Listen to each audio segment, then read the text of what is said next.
আসসালামু আলাইকুম। আর এক সপ্তাহ পরে বাংলাদেশে বাল দিবস। বাল দিবস বুঝেন তো? বাল দিবস হলো এই 16ই ডিসেম্বর। এই 16ই ডিসেম্বর আছে না, 16ই ডিসেম্বর বাল দিবস। এটার এদিক ওদিক যেটা বলবে, আমার বউয়ের জুতা নিয়ে আসছে আজকে। এই না, এটা দিয়ে হাগু লাগায় এটা দিয়ে মুখের মধ্যে মারা হবে। 16ই ডিসেম্বরের যে বিজয় দিবস বলবে, ওইটারে অনুষ্ঠানের ভিডিও পুরাটা দেখা তারপরে শেষ করতে হবে। একটু শুই না পাশার মধ্যে গরম তাপ লাগা তারপরে জাম করে উঠা গেলে হবে না। শেষ পর্যন্ত উঠা তারপরে বলে যাইতে হবে যে ইলিয়াস ভাই কি আসলে ঠিক বললো নাকি ব্যাঠিক বললো। যদি ব্যাঠিক বলি, আমার জুতা দিয়ে পেটায়েন, কোনো সমস্যা। আপনাদের সবার জুতা নিয়ে আমার গালে আমি নিব, কোনো সমস্যা নেই। শেষ করে যাইতে হবে, এটা অনুরোধ থাকলো। খুব গুরুত্বপূর্ণ প্রতিটা কথার, মানে এমনিতেও তো মানে দাম আছে। যেমন এই যে কথা বলছি না, 10 মিনিটের কথা অনেক টাকা দেয় কিন্তু ইউটিউব আমাকে। সো এমনিতেও দাম আছে, কথাগুলো অনেক দামি কথা, এটা শোনা যাইতে হবে। বেশিক্ষণ লম্বা করব না আজকের ভিডিও। মুক্তিযুদ্ধ নিয়ে কিছুই বলা যাবে না, বিশাল আকারে মুক্তিযুদ্ধ নিয়ে একদম আলাপই করা যাবে না। এটা কোরআন নাকি যে এটার কোনো পরিবর্তন নাই, কোনো কিছু নাই, কোনো আলোচনা করা যাবে না। মুক্তিযুদ্ধের সময় এখন পর্যন্ত যারা মুক্তিযোদ্ধা আছে, আমাদেরকে যারা মুক্তিযোদ্ধা বলে, যারা যুদ্ধ করে দেশ স্বাধীন করেছে, এই মুক্তিযুদ্ধ মন্ত্রী ছিল এই যে মুজাম্মেল, নিকোলের বয়ফ্রেন্ড। 5 তারিখের আগের দিন পর্যন্ত নিকোলের মতো এরকম অনেক নারীদের খেয়ে গিয়েছে। তার মানে শরীরে শক্তি টক্তি ভালোই আছে। তো এরকম মুক্তিযোদ্ধা সারা দেশে আছে না? 20,000 টাকা করে ভাতা নিচ্ছে। এদেরকে ডাক দিয়ে আপনি জিজ্ঞেস করতে পারতেন না যে ভাই আসলে কতজন মুক্তিযোদ্ধা ছিল, কে কে রাজাকার ছিল, কার কার মারে পাকিস্তানিরা নিয়ে লাগাইলো? এগুলো করা যাইতো, তো খোঁজ নেওয়া যাইতো না? করেন নাই। কারণ কি? এটা বিশাল একটা গ্যাপ এই জায়গায় আছে। এই ভ্যাকিউম কেউ পূরণ করিতে চায় না। কারণ কি? এইটা করলেই এই যে ব্যবসা, এই ব্যবসা সব শেষ। এই ব্যবসা তো কেউ বন্ধ করতে হবে না। এই যে এখন দেখেন না, আওয়ামী লীগ চলে গিয়েছে, এখন বিএনপি এসেছে, এসে তারপরে সেই ব্যবসা আবার শুরু করেছে। সব শেষ। তারেক রহমানের একটা বক্তব্য শুনলাম। তারেক রহমান ভাই, আপনি সবশেষ যে বক্তব্য দিয়েছেন, আপনার বক্তব্য কিন্তু আমরা এই 71-এর মুক্তিযুদ্ধ নিয়ে গত 6 বছরে 7 বছরে আপনার অনেক বক্তব্য আমরা শুনেছি। আপনি কিন্তু একদম মানে পড়াশোনা যে প্রচুর করেছেন ইতিহাস নিয়ে, সেটা বোঝাই গিয়েছে। আপনি বই ধরে ধরে তারপরে এই আলোচনাগুলো করতেন, সেই বক্তব্য শুনেছি। আজকের এই 2 দিন আগের যে বক্তব্য আপনি ইতিহাস নিয়ে দিয়েছেন, সেই ইতিহাসের বক্তব্য আর আপনি এতদিন যে বক্তব্য বলেছেন, সেটা মিলছে না একসাথে। যদি আওয়ামী লীগের বয়ান যদি আপনি ইতিহাস মনে করেন, তাহলে আওয়ামী লীগের বয়ান অনুযায়ী আপনার আব্বা কিন্তু একজন রাজাকার। এটা কিন্তু মাথায় রেখে তারপরে ইতিহাস নিয়ে আলোচনা করতে হবে, খুব সাবধানে। আর যদি মনে করেন না, আসলে ইতিহাস নিয়ে কথা বলতে চাই, ইতিহাস যেটা সত্য সেটাই জানাইতে চাই, তাহলে অনুরোধ থাকবে আল্লাহর রাস্তায় আপনাদের নির্বাচনী ইশতেহারে যেন এবার থাকে কতজন মানুষ মারা গিয়েছে, কতজন মানুষ ধর্ষিতা হয়েছে, কতজন মানুষ আসলে মুক্তিযোদ্ধা ছিল, কতজন রাজাকার ছিল, এটা আমরা দিব, এটা জরিপ করব। আর বেশি দিন সময় নাই কিন্তু। জেনুইন অরিজিনাল মুক্তিযোদ্ধা, এই মুজাম্মেলদের মতো ভুয়া মুক্তিযোদ্ধা না, অরিজিনাল মুক্তিযোদ্ধা, তারা কিন্তু এখন সবার বয়সী 70-এর উপরে। আর 5 বছর পরে কিন্তু একটারও খুঁজে পাওয়া যাবে না। খুঁজে পাওয়া গেলেও তাদের বক্তব্য রেকর্ড করতে পারবেন না, কারণ সেই অবস্থা তাদের শারীরিক মানসিকভাবে থাকবে না। অতএব আপনাদের ইশতেহারে থাকতে হবে যে আমরা জানতে চাই, এই প্রজন্ম, আমি আমার চাইতে ছোট বয়সের যারা মুক্তিযুদ্ধ দেখি নাই, আমরা জানতে চাই আসলে কি ঘটেছিল 71-এর বাংলাদেশে। এটা জানার অধিকার আমাদের সবার আছে। এখন যদি আওয়ামী লীগের বয়ান দিয়ে যদি চালাইতে চান, খুব খেয়াল করে তারপরে সামনে পা ফেলতে হবে। কিন্তু ধরেন এই পৃথিবীর ভেতরে, ধরেন একটা দেশ বলেন, এক্সেপ্ট এই আপনার মিডল ইস্ট, যেসব আর চীনের মতো যেসব দেশে রাজতন্ত্র, একনায়কতন্ত্র, কমিউনিস্ট, এই টাইপের দেশটি যেগুলি আছে, এর বাইরে যেখানে গণতন্ত্রের প্র্যাকটিস আছে, পৃথিবীর এমন কোনো দেশ দেখাইতে পারবেন না যেই দেশে অ্যাট এ টাইমে প্যারালালি 3টা পলিটিক্যাল দল এক্সিস্ট করে। 2টা, সবখানে 2টা। আপনি আমেরিকা বলেন, লন্ডন বলেন, যত মানে বড় বড় আপনার দেশ যা আছে, সেটা এই ইন্ডিয়া বলেন আর বাংলাদেশ বলেন, কখনোই কিন্তু 3 দল একসাথে সমান শক্তিশালী 3টা বিরোধী দল পৃথিবীর কোথাও নাই। যেখানেই যাবেন আপনি 2টা। এখন বাংলাদেশে 2টা শক্তিশালী রাজনৈতিক দল আছে, একটা বিএনপি, একটা জামাত। আমার মনে হয় এখনও বিএনপি সবচাইতে বড় দল, 2 নম্বরে যদি জামাত ধরেন, কিন্তু খুব শক্তিশালী। কিন্তু এটা খালি মানে মুখের কথা না, এটা বিএনপিও হারে হারে টের পাচ্ছে যে জামাত যে ভেতরে ভেতরে যে কী পরিমাণে ভোট তাদের বেড়েছে। এখন 3 নাম্বার আরেকটা দল এরকম বড় বৃহৎ আকারে আসবে সেই সুযোগ নাই। যদি আসে সেটা বিএনপি আসবে। যদি বিএনপি মনে করে যে 71-এর সেই আওয়ামী বয়ান নিয়েই আসবে, তাহলে বিএনপির মোড়কে কিন্তু আওয়ামী লীগ চলে আসবে। নামে মনে হবে, সবারকে দেখে মনে হবে এই তো বাংলাদেশ জাতীয়তাবাদী দল, কিন্তু এই দলে জাতীয়তাবাদের কেউ থাকবে না। এখানে সবই সেই আওয়ামী লীগের মতোই, সেই লোকজনের কথা, সেই সব কিছু তাদের মতোই মনে হবে। আর সেটা যদি তারেক রহমানের বক্তব্যটাও যদি সেরকম হয়, তাহলে তার কিছু বলার নাই। একমাত্র জিয়া পরিবারকে আমরা বিশ্বাস করি যে না, তারা অন্তত বাংলাদেশ জাতীয়তাবাদের এই বাংলাদেশে তারাই হচ্ছে গিয়ে প্রণেতা, এবং তাদের হাত ধরে এটা শুরু হয়েছিল। তাদের এই পরিবার যতদিন থাকবে বাংলাদেশ জাতীয়তাবাদ এটা থাকবে। এখন বাঙালি জাতীয়তাবাদে যদি আপনি যাইতে চান, সেটা আবার ওইটা কিন্তু আওয়ামী লীগের নিয়ে হয়ে যাবে। তখন নামে থাকবে হয়তো বিএনপি। আওয়ামী লীগের ইতিহাস বাংলাদেশে শেষ, এটা মনে মনে আপনাকে বেঁচে রাখতে হবে। সব শেষ। শেখ হাসিনার কথা আপনারা টেলিগ্রামে যারা শুনেছেন যে এখন আমাদের আর কি করা, আমাদের আর করণীয় নেই, আমাদের গেরিলা হামলা করতে হবে। মানে বক্তব্য বুঝেছেন তো যে তার হাতে আর কোনো কিছু করার নাই। আন্তর্জাতিক বলেন, জাতীয় বলেন, সবখানে তাদের দেখা শেষ। এই দেশের মানুষও তাদের কথা এখন কেউ নেমে আসবে না। সো 2-4টা ভাঙচুর জ্বালাও পোড়াও করতে পারেন, করলে আবার মামলা খাবেন। এই রাস্তা তো আপনারা দেখিয়ে দিয়ে গেছেন। একটা হবে 1200 মানুষের নামে মামলা হবে। মুরগির উপর বোমা মারার মামলা করেছেন না?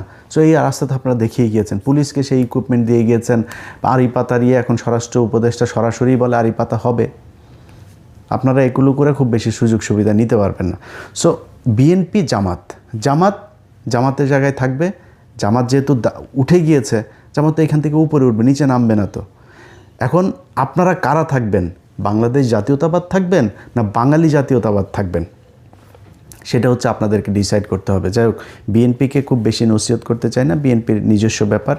বিএনপিকে নিয়ে কথা বললে আবার বিএনপি আর আমাদের জামাত বানায় দিবে, যেখানে ভাই আপনাদেরকে অবমূল্যায়ন করে ছোট করে কথা বলার মতো সুযোগ নাই। অনেকে বিশাল গ্যাঞ্জাম বাঁধাইতে চাচ্ছে আমাদের আর বিএনপির মাঝখানে, আমারে দিয়ে সেটা পারবেন না। কারণ হচ্ছে কি, কারণ এই বিএনপি তো গত 15 বছরে তারা জীবন দিয়েছে, তাদের পার্টির লোক গুম হয়েছে, তারা জেলে ছিল। এই পুরো দলটারে একদম যা মনে চায় তাই বলবেন, এটা বলা আমার এত দুঃসাহস হয় না, যে কারণে খুব বেশি বুঝাইলাম না। বাট সামনের দিনগুলোতে খুব সাবধানে পা চলতে হবে। মনে করেন জামাত ইসলাম ক্ষমতায় আসলো, আওয়ামী লীগ যা করেছে এই বিএনপির উপরে, জামাত ইসলাম সেটা কোনোদিনও করবে না। করলে আমরা ছেড়ে দেবো না তো, যে জামাত এসে বিএনপিরে গুম করবে, খুন করবে, বিএনপির একদম বিরোধী দল নিশ্চিহ্ন করে ফেলবে, জামাতটা আমরা ছেড়ে দেবো নাকি? কিন্তু যদি আওয়ামী লীগকে আবার আনেন, আম এবং ছালা দুটাই যাবে। এবার আসল আলোচনায় আসি।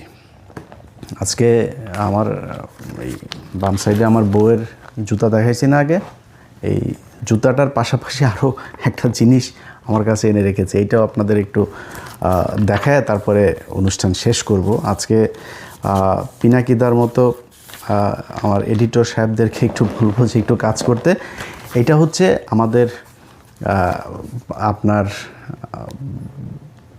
অরক্ষিত স্বাধীনতায় পরাধীনতা, এটা মনে হয় লেখাটা উল্টা দেখাবে যেহেতু ভিডিওতে। সো এই অরক্ষিত স্বাধীনতায় পরাধীনতা, এই বইটার এটা হচ্ছে এডিটর সাহেব আমার এটার প্রথম পৃষ্ঠার ছবিটা আপনাকে দিয়ে পাঠিয়ে দেব, আমি একটু দেখায় দিয়েন। এটা দ্বিতীয় সংস্করণ, দ্বিতীয় প্রকাশ জুলাই 2019, প্রচ্ছদ সুব্রত সাহা, প্রকাশক শহীদুল ইসলাম, কমলকুড়ি প্রকাশনার, বাংলা বাজার, মান্নান মার্কেট, 3য় তলা, ঢাকা 1100। যাই হোক, এই বইয়ের আমি আপনাদেরকে যেটা পড়ব, 2019 সালে কিন্তু আওয়ামী লীগের সময়ে এটার হয়েছে। এটার 48 নম্বর পৃষ্ঠা আপনাদেরকে আমি 48 থেকে 49 এবং 50 নাম্বার, ছোট 2-3 মিনিটের ভেতরে আপনাদের পড়ে শেষ করে দিব। এই বইটা হচ্ছে এই মেজর জলিল। আমি কিছুক্ষণ আগে বললাম না যে 16 ডিসেম্বর বিজয় দিবস বলে জুতা দিয়ে পেটাবো, এটা কিন্তু আমি বলিনি, এটা এই মেজর জলিল বলে গিয়েছেন। কেমনে বলে গিয়েছেন? উনি ওনার ভাষায় বলেছেন, আমি আমার ভাষায় বললাম আর কি। তো 48 নম্বর পৃষ্ঠার একদম শেষ 5 নম্বর লাইন থেকে পড়া শুরু করবেন। 16 ডিসেম্বর 1971 সনে ভারতীয় সেনাপতি জেনারেল অরোরার কাছে পাকিস্তানি সেনাপতি জেনারেল নিয়াজি যে আত্মসমর্পণ করেছেন সেই ইতিহাস চিরযুগী অম্লান হয়ে থাকবে। বেতনভুক্তদের ইতিহাস লেখা হয় না, তারা ইতিহাস নয়, তারা ইতিহাসের খোরাক মাত্র। ঐতিহাসিক 16 ডিসেম্বর 1971 সন বাংলাদেশের মুক্তিযুদ্ধের আনুষ্ঠানিক অবসানের দিন। আনুষ্ঠানিক কী দিন? অবসানের দিন, বিজয় দিন না, কিন্তু শেষ করতে দেন। হানাদার পাকিস্তানি বাহিনী ভারতের পূর্ব অঞ্চলীয় কমান্ডারের অধিনায়ক লেফটেন্যান্ট কর্নেল জগজিৎ সিং অরোরার কাছে ঢাকার রেসকোর্স ময়দানে আত্মসমর্পণ করে। যে যুদ্ধ বাঙালি সশস্ত্র গণবিস্ফোরণ ও মুক্তিযুদ্ধের মধ্য দিয়ে শুরু হয় তার শেষ হয় ভারতীয় সেনাবাহিনীর অধিনায়কের কাছে হানাদার পাকিস্তানি বাহিনীর অধিনায়কের আত্মসমর্পণের মধ্য দিয়ে। হিসেব মিলছে না কেন? হিসেবের এই গরমিলের জন্য দায়ী কে বা কারা? যারা মুক্তিযুদ্ধ শুরু করেছিল, যুদ্ধ শেষে পরাজিত শত্রুপক্ষ মুক্তিযোদ্ধাদের কাছে আত্মসমর্পণ করল না কেন? পাকিস্তান এবং ভারতের মধ্যে তো কোনো যুদ্ধ হয়নি। মুক্তিযুদ্ধ সংঘটিত হয়েছিল হানাদার পাকিস্তানি সেনাবাহিনী এবং মুক্তিকামী বাঙালি জনগণের মধ্যে। ভারতীয় সেনাবাহিনীর কাছে পাকিস্তানি সেনাবাহিনীর আত্মসমর্পণের হেতুটি দেখা দিল কেন? কোন উদ্দেশ্যে? মুক্তিযুদ্ধের সর্বাধিনায়ক কর্নেল উসমানীর কাছে পাকিস্তানের পরাজিত নিয়াজি আত্মসমর্পণ করলেন না কেন? আত্মসমর্পণের সময় কর্নেল উসমানী উপস্থিত ছিলেন না কেন? অনুপস্থিত ছিলেন কেন? আত্মসমর্পণের বেশ কয়েকদিন পর কর্নেল উসমানী ঢাকায় এলেন কেন? এ সময়কাল তিনি কোথায় ক্ষেপণ করেছেন? তিনি কি তাহলে সত্যি কলকাতায় বন্দী ছিলেন? আজও বাংলাদেশের জনমনে নানান প্রশ্নের ভিড় জমেছে। এসব প্রশ্নের উত্তর দেশবাসী আওয়ামী লীগের কাছে থেকে প্রত্যাশা করেছে, কিন্তু আওয়ামী লীগ নেতৃত্ব এবং ভারতে অবস্থানরত প্রবাসী আওয়ামী লীগ নেতৃত্ব এ সকল প্রশ্নের জবাব দেওয়ার আজ পর্যন্ত কোনো তাগিদই বোধ করেনি। তাছাড়া আত্মসমর্পণের পর 1 সপ্তাহের পরে প্রবাসী আওয়ামী লীগ সরকার বাংলাদেশে ফিরে এসে বিনা প্রশ্নে গদিতে বসেন। মুক্তিযুদ্ধের সর্বাধিনায়ক ঐতিহাসিক আত্মসমর্পণ অনুষ্ঠানে কেন অনুপস্থিত ছিলেন সে সত্যটি উদ্ঘাটন করার জন্য আজ পর্যন্ত কোনো তদন্ত কমিটি গঠন করা হলো না। অথচ মুক্তিযুদ্ধের এই অসহায় মহানায়ক কর্নেল ওসমানীর কতই না প্রশংসা। কেন এই মিছিমিছি প্রশংসা? এর অন্তরালে কী রহস্য? রহস্য তো নিশ্চয়ই রয়েছে। ভারতীয় সেনাবাহিনীর অধিনায়কের কাছে পাকিস্তানি সেনাবাহিনীর অধিনায়কের আত্মসমর্পণের মধ্য দিয়ে প্রকৃত পক্ষে 16 ডিসেম্বর, যাকে আমরা বিজয় দিবস হিসাবে অভিহিত করি, যাকে আমরা 16 ডিসেম্বর বলে অভিহিত করি, সেই দিন থেকে বাঙালির মুক্তিযুদ্ধকে সরাসরি অস্বীকার করা হয়েছে। 16 ডিসেম্বর যোদ্ধাদের বিজয় দিবস এর পরিবর্তে ভারতীয় সেনাবাহিনীর বিজয় দিবস হিসাবে ইতিহাসে আনুষ্ঠানিকভাবে চিহ্নিত করা হয়েছে। এই ষড়যন্ত্রের পেছনে আসলে উদ্দেশ্য হচ্ছে বাঙালির স্বাধীনতা সংগ্রামকে অস্বীকার করা এবং পাক ভারত যুদ্ধে পূর্বাঞ্চলের রণাঙ্গনে ভারতীয় সেনাবাহিনীর বিজয় ঘোষণা করা। এই বিজয়ে বাংলাদেশের মুক্তিপিপাসু জনগণ ও মুক্তিযোদ্ধারা ছিল নীরব দর্শক। আওয়ামী লীগ নেতৃত্ব ছিল বিনয়ী তাবেদার এবং কর্নেল ওসমানী ছিলেন অসহায় বন্দী। এ যেন ছিল ভারতের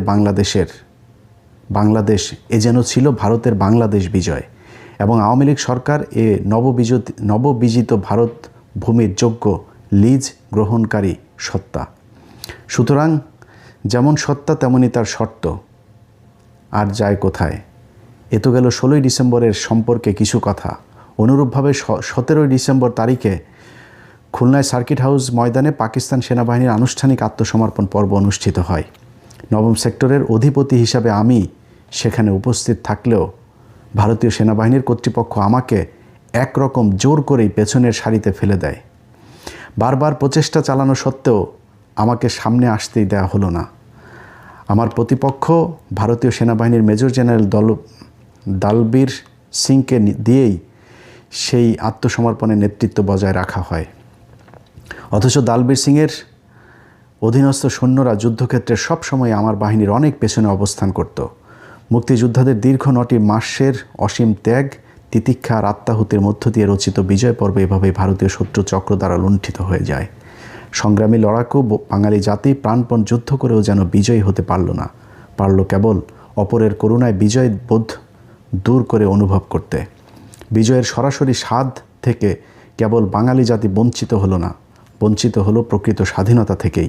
সুতরাং সেই বঞ্চনাকারীদের কবল থেকে বঞ্চিতদের ন্যায্য পাওনা আদায় করার লক্ষ্যে আরেকটি প্রকৃত মুক্তিযুদ্ধের প্রয়োজন কি এখনও রয়ে যায়নি? এবার শুরুতেই যেই জুতাটা দেখাইছি না, এই পৃষ্ঠা পড়ার পরে কে জুতা খাইতে চাস আর কে জুতা মারতে চাস এটা আমারে জানাইস।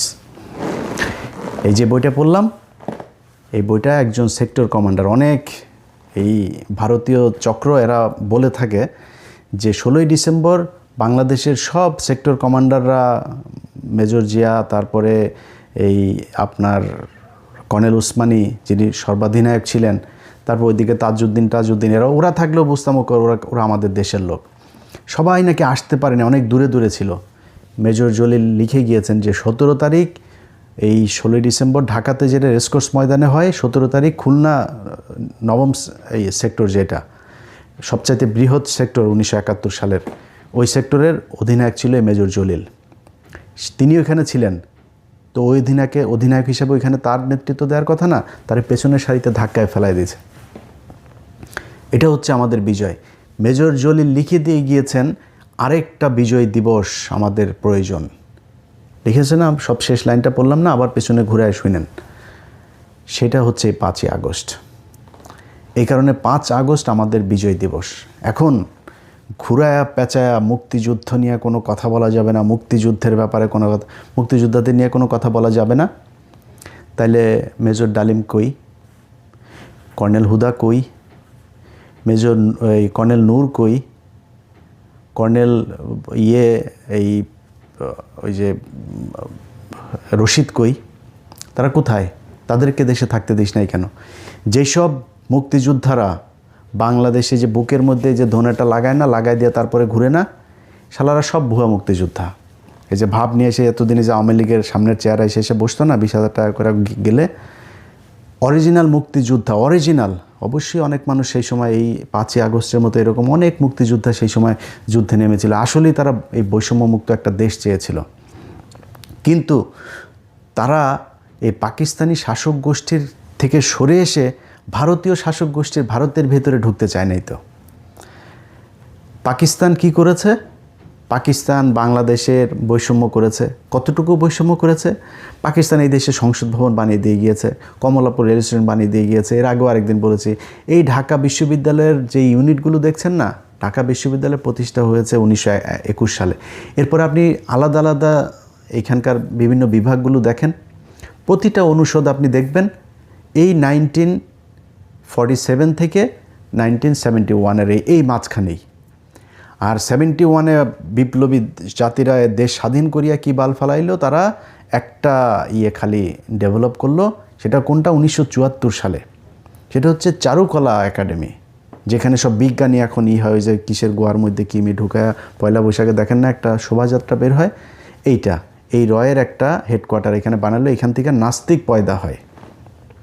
এর বাইরে এই যে খুলনা নিউজপ্রিন্ট, এই যে আদমজি, এই যে যত বাংলাদেশে কল কারখানা আছে, একটা দেখাইতে পারবেন না যেটা 1947 থেকে 1971 এর বাইরে হয়েছে।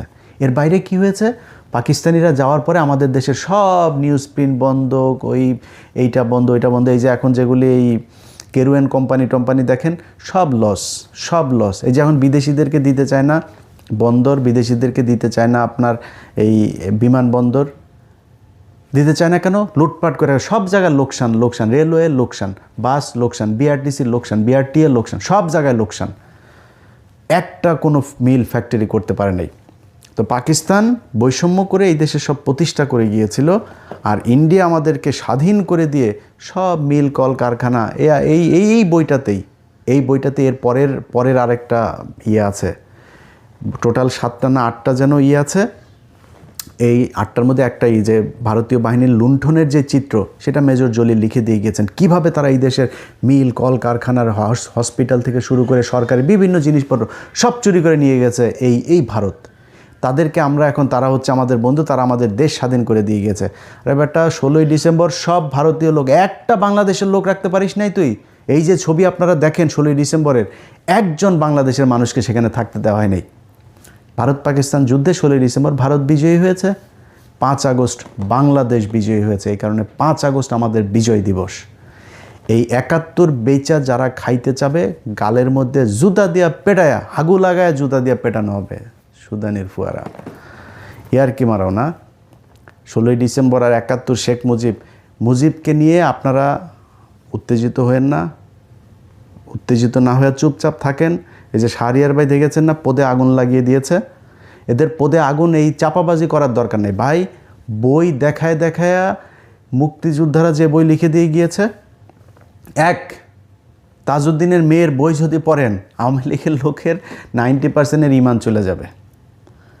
খালি তাজউদ্দিনের মেয়ের এই তাজউদ্দিন আহমেদ নেতা ও পিতা বইটা পড়বেন, 99% ইমান ওই দিনই শেষ হয়ে যাবে। আওয়ামী লীগের প্রতি ওদের তো এটা ধর্ম, ওই ধর্মের যারা বাসিন্দা আছেন সব ইমান শেষ হয়ে যাবে। বই দেখায় দেখায় পৃষ্ঠা নাম্বার বলে বলে, কালকে বই বের করছি সব, ওখানে কোন কোন মার্ক করে রাখছে। এই যে মার্ক করা দেখছেন না বইয়ে, মার্ক করে করে রাখছে কিন্তু এগুলি। যখন যেটা যেখানে মনে করেছে যে এটা ভবিষ্যতে কাজে লাগবে, তো ওইটা এই কারণে মার্ক করে করে রেখেছি। এগুলো সব এক এক করে করে আপনাদের সব দেখানো হবে। মুক্তিযোদ্ধা নিয়ে কত জাউরামি হয়েছে এই দেশে, এই জাউরামি থেকে এই জাতিকে বের হইতে হবে। এই বালের মুক্তিযুদ্ধ বেচাই এই জাতির আর খাইতে দেওয়া যাবে না। এবং এই দেশের মানুষ ওই মুডেও নাই। ওরা সারাদিন চিল্লাপাল্লা করুক ফেসবুকে, ওদের এখন ওদের গ্রুপে মোটামুটি মানে এই জায়েদ খান আগে ছিল না, ওই যে চলচ্চিত্রের এক জোকার, আমাদের এইখানের এখনকার এক এই জোকার, ওই যে আমতারেক টারেক, তারপরে ওই যে বিরানি আলম টালম, এইসব জোকার কিছু। ওদের খালি এখন হিরো আলম ছাড়া মোটামুটি সবাইকে ওরা ওদের দলে নিয়ে নিয়েছে। কোনো ভদ্র শিক্ষিত, কোনো যারা ইতিহাস জানে, যাদের মানুষ পছন্দ করে, যারা দেশপ্রেমিক, যারা দেশের কথা বলে, একজন ওনাদের দলে নাই। ওনাদের দলে এখন সব এই চোর ঠাটফাট যেগুলি আছে। হিলারম ভাই, আপনি আবার রাগ করেন, এমনি আপনার নাম বললাম, আপনি তো ফান টান করেন, মজা টজা দেখান, এই কারণে বললাম আর কি। মানে আপনারা যে কোনো সময় ওইখানে নিয়ে নিতে পারে, যদি আপনি ওদের মতো অসভ্য না, এটা আগে বুঝায় নিলাম। যাই হোক ভাই, এই মুক্তিযুদ্ধের ইতিহাস নিয়ে ওরা যেইভাবে কথাবার্তা বলে, কিচ্ছু বলা যাবে না। যদি সেটা হয় তাহলে মেজর ডালিমকে দেশে ফিরে আনতে হবে মাপ চায়। নূর ভাই আছে, ওনাকে দেশে নিয়ে যাইতে হবে। এখানে রাশেদ ভাই আছে, রাশেদ ভাইরে মাপ চায় দেশে নিয়ে যাইতে হবে। তো এগুলির করা লাগবে। রাশেদ ভাই আমি জানি না, রাশেদ ভাই অনেক দিন ধরে উনি আমার ফোন টোন, ওনার সাথে কথা হয় না, অসুস্থ কিনা জানি না। যাই হোক, রাশেদ ভাই ভালো থাকেন। প্রিয় ডালিম ভাই, আপনাদের ইনশাল্লাহ যদি নাকি আল্লাহ কোনো দিন সুযোগ দেন, আপনারা এই জাতির অরিজিনাল মুক্তিযোদ্ধা, যেটা বললাম যে যারা এতদিন ধরে এই যে বুকে এগুলি লাগে করতে, এগুলি সব ভুয়া মুক্তিযুদ্ধ। এই শালারা একটাও মুক্তিযুদ্ধ করে নাই। যারা মুক্তিযোদ্ধা তাদের মাথা মানে পাগলের মতো আচরণ করেছে 16ই ডিসেম্বরের পর থেকে, যে এই আমরা কি স্বাধীন করলাম, এটা তো স্বাধীন হয় নাই। 15ই আগস্ট এই মুজিবের গোষ্ঠী শুদ্ধ বিচিতে চাইপা তারপর ওরা একটু শান্তি পেয়েছিল। সেটারও আবার জিয়াউর রহমান আবার পদ মেরে দিয়েছেন। জিয়াউর রহমান এই লোকগুলিরে থাকতে দেন নাই। জিয়াউর রহমান যদি ওই দিন এই লোকগুলিরে থাকতে দিত, তাইলে কিন্তু জিয়াউর রহমানকেও মরতে হয় না, এই দেশও আবার ভারতের ইয়েতে যায় না। অতএব জিয়াউর রহমান একজনকে এনেছিলেন, সেটা হচ্ছে শেখ হাসিনা, এনে নিজে জীবন দিয়েছিলেন। এখনকার বিএনপির তারেক রহমান সাহেব যদি ভালোবেসে আবার শেখ হাসিনা বা আওয়ামী লীগের জয় পুতুল এদেরকে আনতে চান, আপনার অবস্থাও কিন্তু আপনার বাপের মতোই হবে।